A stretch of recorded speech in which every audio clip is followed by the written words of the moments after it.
Israel पर Iran के हमले के बाद इन दोनों देशों के बीच सीधे तौर पर बड़ा युद्ध होने की आशंका लगातार बनी हुई है। इस बीच ईरान का बड़ा बयान सामने आया है।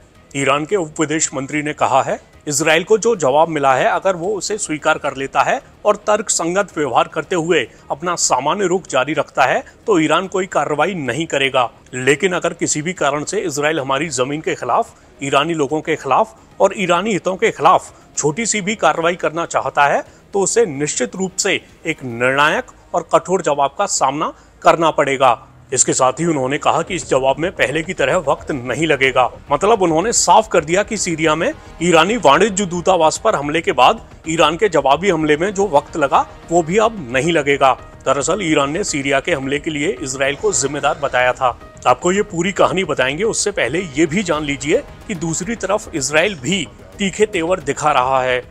इजराइल के सैन्य प्रमुख कह चुके हैं कि इजराइल अपने अगले कदमों पर विचार कर रहा है, लेकिन ये तय है कि ईरान के हमले का जवाब दिया जाएगा। अब आपको उन घटनाओं के बारे में बता देते हैं जिनकी वजह से ईरान और इजराइल के बीच दुश्मनी और गहरा गई है।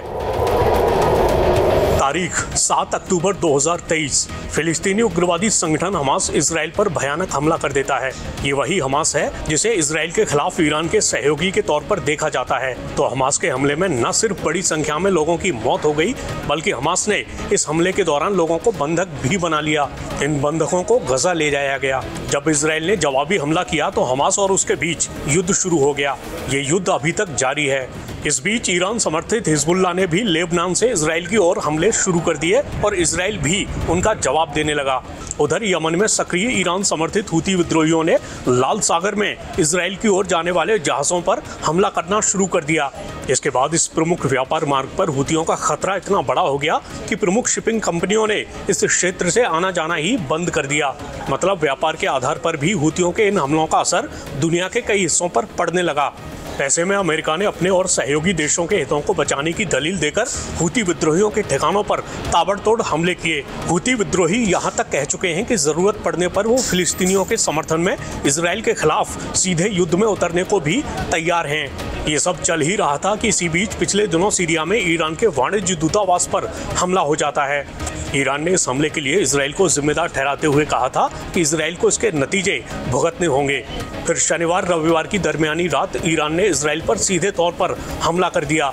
इजराइल के मुताबिक ईरान ने 300 से ज्यादा ड्रोन और मिसाइलों से हमला किया, जिसमें से 99% को बीच में ही रोक दिया गया।